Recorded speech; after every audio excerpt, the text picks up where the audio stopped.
the 2021 Formula 1 season continues to deliver with another awesome Grand Prix. Plus, and not for the first time this season, we've seen a great race from a not so great circuit. It was after what was probably one of the best qualifying sessions of the year, which saw a front three that nobody could have predicted, and then we saw a race of strategy and changeable conditions with so many options for the teams to try and find their way to come out on top in this race. There's so much to talk about, so here's my 5 things we learned from the Russian Grand Prix. My name's Andy, and this is Behind the Drive. Lando Norris did everything he could. Lando Norris has had an incredible season, and he's proven so many people wrong in the process. At the beginning of the 2021 season, I predicted that Norris would win a Grand Prix, and after he missed out in Monza, I thought that he might have missed out on that perfect opportunity to get that elusive first victory. But today, it could have so easily been his chance to get his first ever race win, and he does deserve a green box for what was a class performance all weekend. From qualifying, where he put it on pole and was on the right tyres at the right time, to then managing the race so well despite being overtaken by Carlos Sainz into turn 2. He did a brilliant job to get that one back through the first stint, and then once he was out ahead, Norris's pace management was exactly what the team needed. He could have gone longer, and he was so consistent in delivering the lap time that the team needed from him. It was awesome to watch, and yet another reason why he will be a top driver in the years to come. Once he did stop, he was doing so well to manage the pace and keep Lewis Hamilton behind, and managing the gap to ensure the British driver was just outside of DRS range. It was a great position for him to be in, and he was just 3 laps away from his first ever Formula 1 race victory. But it wasn't to be. He was on the wrong tyres at the end of the race, and if you're the lead driver, you'll always be at a disadvantage in these situations. He's proven that he's capable of getting there though, and he will do. If nothing else, this season has shown that Lando Norris needs to be part of the conversation when it comes to the future world champions on the grid. He's done everything he could to be at the front.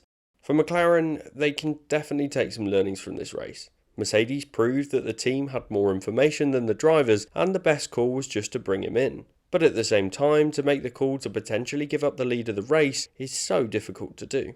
But either way, I'm sure they and Lando will learn from this situation. The future of Formula 1 has arrived. Formula 1 is seeing a bit of a changing of the guard in 2021, from the title fight between Hamilton, the experienced 36-year-old, up against the young Max Verstappen, who's fighting for his first championship at the age of 23. But this weekend we saw tough conditions in qualifying, which created an environment in which the best drivers tend to come out on top, and strategy calls were crucial. And lo and behold, we were gifted with a top 3 of Lando Norris, Carlos Sainz and George Russell. 3 drivers who, I believe, are part of the future of Formula 1. So of course it's a green box for that qualifying session. In sessions like the one that we saw on Saturday, it's great to be able to see teams trying something different. George Russell gambling on the soft tyres from early on in the session was a risk. But when you have a team like Williams who need to do something different and take those risks in order to find a way to get an advantage in what's probably the 8th fastest car, that's what you've got to do. But there he was, 3rd on the grid after taking the time to get used to the dry tyres and warm them up, and then using all of his immense ability to manage the car in poor conditions. Likewise, for both Sainz and Norris, they did the same, giving themselves the best chance to maximise the tyres, having both put banker laps in on the intermediates earlier in the session. The front of the grid was coupled with the fact that a number of drivers who would traditionally be at the front were to take grid drop penalties and would then have to fight their way through the order in the Grand Prix, with Verstappen not even taking part in qualifying at all. Alongside this, Lewis Hamilton, who came into this weekend very aware of the opportunity that he had to retake the lead of the championship, made some more errors in what's been a season of mistakes. With both a spin and a crash in the pit lane through qualifying, it left him in 4th on the grid, having been unable to warm up his dry tyres after losing that time for the panic repairs. So it was an unbelievable grid order, but that's what we're starting to expect from this 2021 Grand Prix season, where it seems like absolutely anything can happen. Strategy and changeable conditions. This race was full of surprises. Traditionally, the circuit at Sochi isn't that great. It leads to a procession and rarely offers a great race, but this year things were different. The amount of rain that fell this weekend meant that the track was very green. It also meant that the temperatures were lower, and as such, all of the data that the teams had built over the years of racing at this circuit couldn't really be trusted, as the track was just eating tyres and created an environment in which the teams would consider a 1 or even a 2-stop strategy. And for some, with the early signs, they pulled the trigger, which ultimately ended up being the wrong decision. On top of this, in the race, there was always the threat of rain, which I'm sure would have been a factor in the decision making of some of the teams. So we had the best of both worlds watching the race unfold, with that question of weather just in the back of your mind throughout the Grand Prix. And then it arrived, just at the end of the race, which added a tactical element right at the end, with umbrellas in the crowd appearing with just 7 laps to go.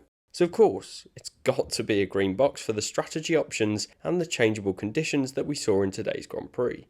Strategic races like this one are always some of the best, and when you have a grid with quick cars at the back and midfield cars at the front, there's always going to be overtaking and racing action.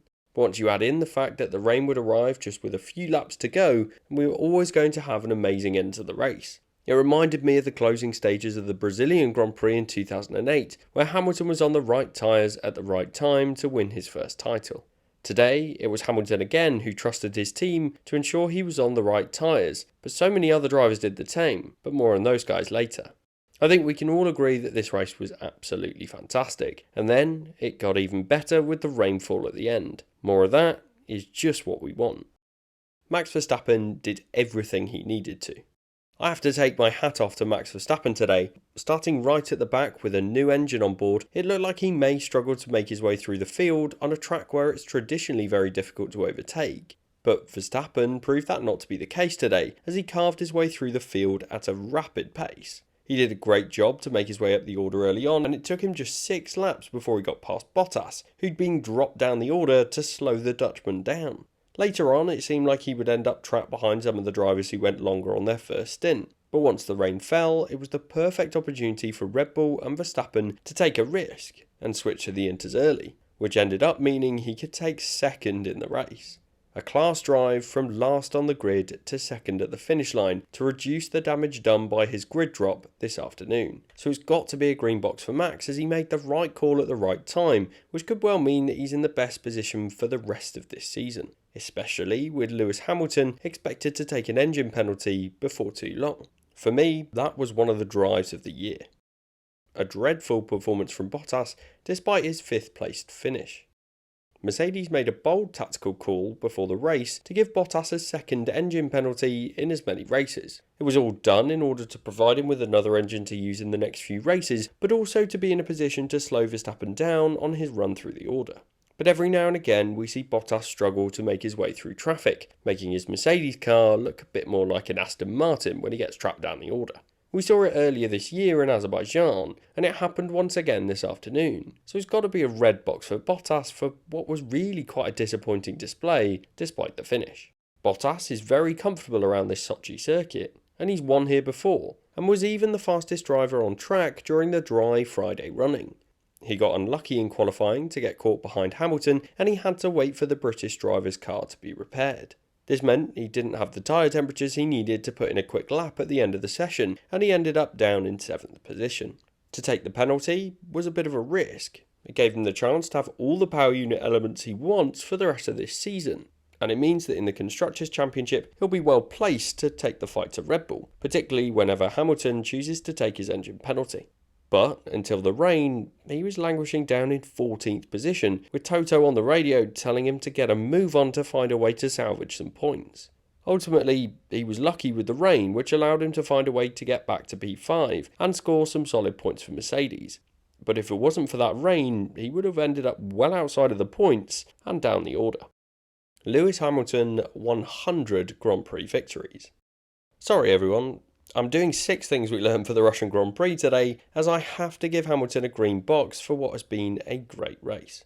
As I've already mentioned, Hamilton made some errors on Saturday which were added to what is becoming a long list of mistakes in 2021. He dropped down at the start and it looked like he was struggling to make his way back to the front. But once he made that pit stop and switched onto the hard tyres, that Mercedes car came alive and he had such strong pace going into the second half of the race. He was closing down Norris for the race win before trusting his team with a call that would take him onto intermediate tyres.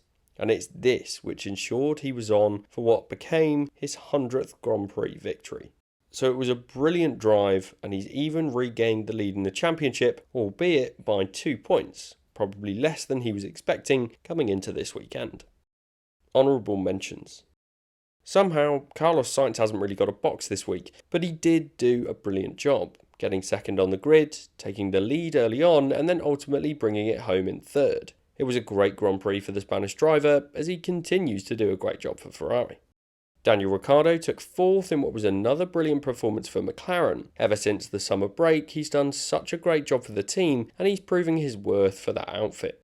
Fernando Alonso has had another great weekend for Alpine, and he even took an interesting approach into turn 2, where it seemed like it didn't take much to convince him to go for the compromised line, but a great race once again.